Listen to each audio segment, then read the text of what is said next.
A'udzu billahi minasyaitonir rajim. Bismillahirrahmanirrahim. Naik taksi ke kota Kediri untuk menyidak rumahnya Po Adi. Mari mengintrospeksi diri agar tidak makan hati. Assalamualaikum warahmatullahi wabarakatuh. Alhamdulillah, wassalatu wassalamu ala rasulillah wa ala alihi wa mawalah, amma ba'du. Sahabat-sahabatku yang dirahmati Allah Subhanahu wa taala.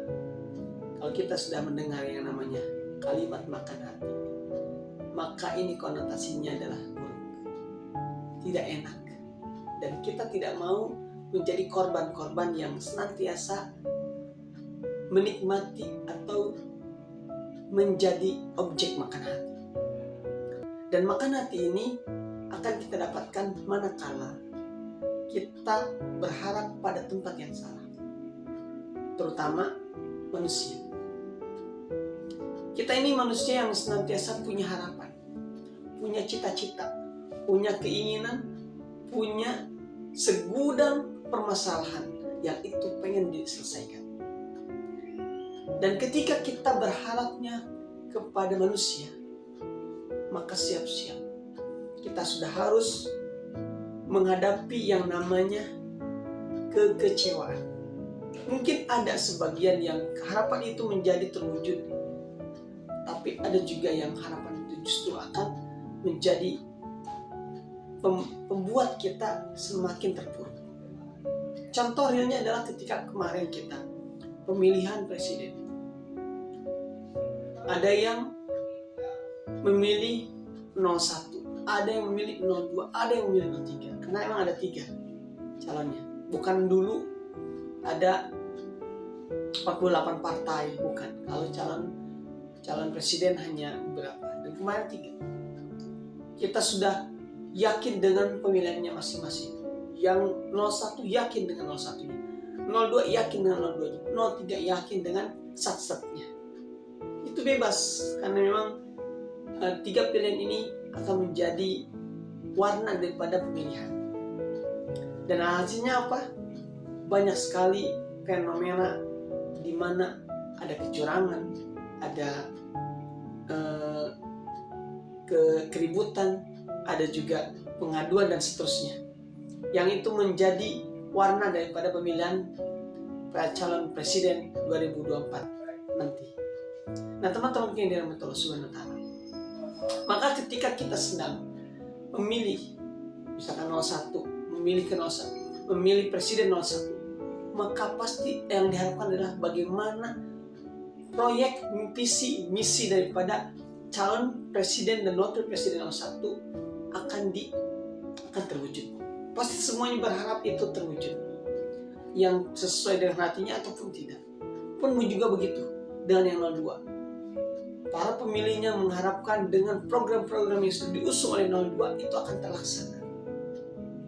Yang mana ini juga berlaku untuk 03. Yang pendukung 03, mereka juga berharap visi misi yang diusung oleh pasangan sat-sat ini akan bisa terwujud.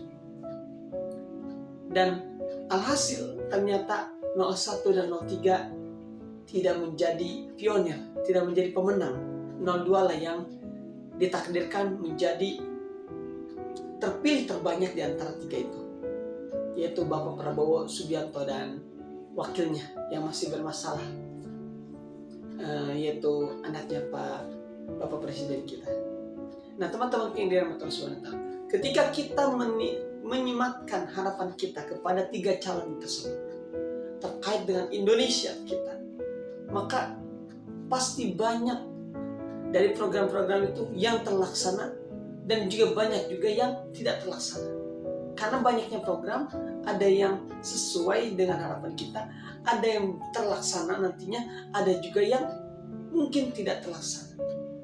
Dan kalau kata guru saya Ustaz Dasat Latif, biasanya kalau ada orang yang baik ketika sedang pemilihan, itu tanda-tanda ini adalah calon daripada orang yang sedang mengusung sebuah program, maka dia itu akan baik. Bahkan ketika pengen dipilih, Ia membagi-bagikan apa? Kartu undangannya. Ini kartu undanganku. Kalau ada masalah, hubungi saya. Kalau ada masalah, hubungi aku. Sampai seperti itu. Bahkan ada serangan fajar. Kalau kata Ustaz Salatin, sekarang udah nggak, bukan serangan fajar namanya, tapi sedekah subuh. Ini bagian daripada kekocakan beliau. Yang mana, ya itulah warna daripada pemilihan presiden. Setelah berbagi itunya, nanti ketika terpilih, ternyata apa kata beliau? Ternyata nomornya diganti. Apalah artinya sebuah kartu identitas? Kalau ketika sudah terpilih dia ganti, intinya tidak mau dihubungi.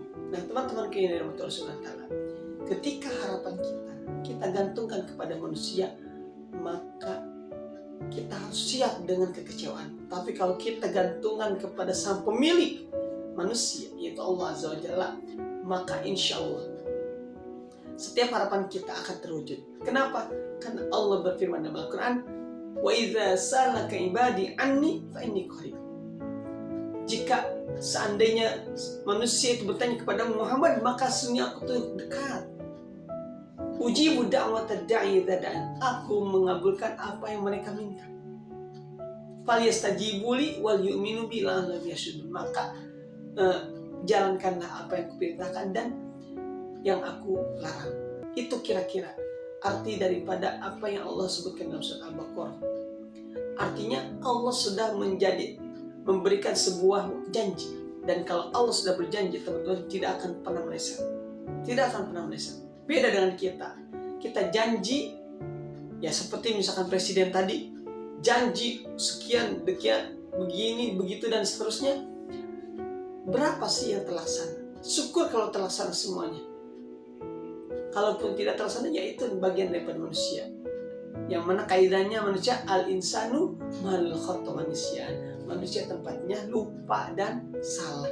Boleh jadi ketika sedang pemilihan, ia gembar-gembor ini, itu dan seterusnya untuk mengambil simpati, tapi ketika sudah jadi, ia terlena sehingga lupa dengan janji di awalnya. Nah, teman-teman yang dirahmati Allah Subhanahu wa Ta'ala, oleh karenanya, yuk luruskan setiap harapan kita. Jangan berharap kepada manusia yang sama-sama lemah dengan kita.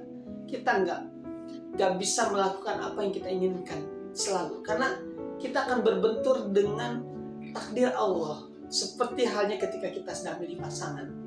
Kita milih pasangan si A, tapi ternyata dia jodohnya si B, teman kita sendiri.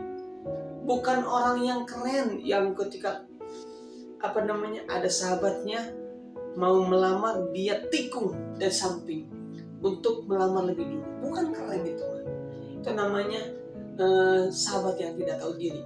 Kenapa? Dia udah tahu temannya mau ngelamar, dia tikung dari belakang. Nauzubillah min dzalik.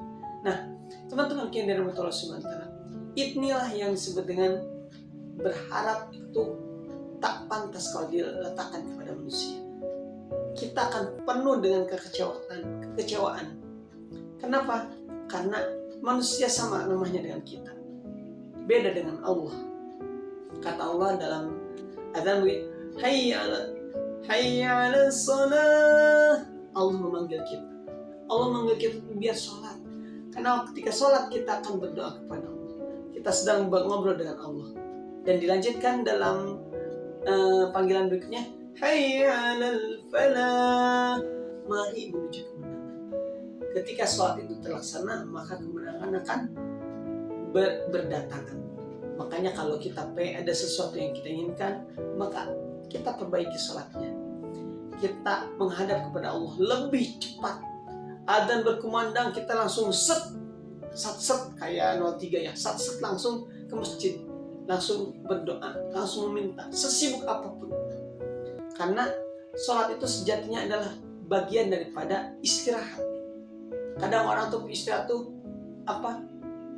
dengan ngopi ke tempat nongkrong dan sebagainya, itu istirahat dari memikirkan. Tapi kata Rasul, ya Bilal, arihna bis sholat. Wahai Bilal, istirahatkanlah kami dengan sholat. Bahasa Rasul.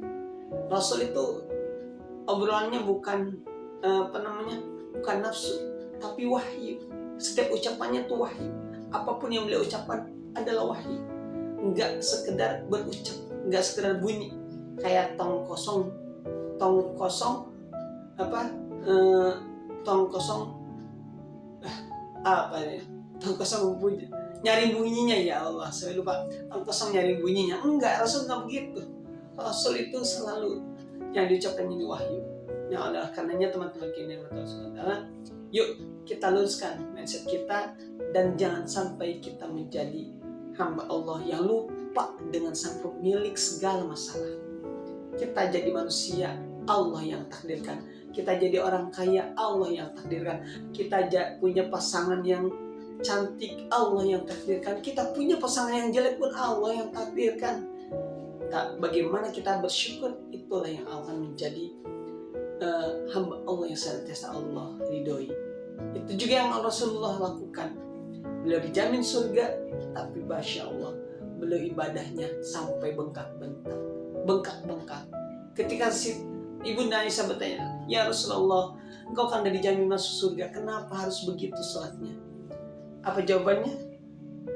Apakah tidak pantas aku menjadi hamba yang bersyukur? Masya Allah, udah dijamin teman-teman masuk surga, tapi beliau syukuri itu dengan ibadah yang luar biasa. Seakan-akan beliau ini penuh dengan dosa, penuh dengan kemaksiatan. Makanya beliau menghadap kepada Allah dengan penuh pengharapan. Beda dengan kita. Kita mah belum dijamin masuk surga, tapi Masya Allah, maksiatnya entah bagaimana, entah tidak terhitung, tidak terhingga.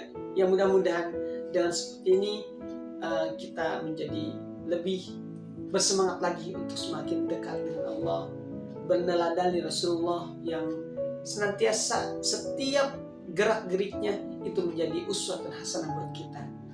Dan mudah-mudahan Allah memberikan kita hidayah, inayah, taufik untuk bisa meneladani beliau dalam setiap aspek kehidupan beliau. Dan kalau Allah tidak kasih kekuatan, maka kita tidak akan mampu melakukan itu. Barakallahu fikum, kurang dan lebihnya mohon dimaafkan. Salam akal sehat. Assalamualaikum warahmatullahi wabarakatuh.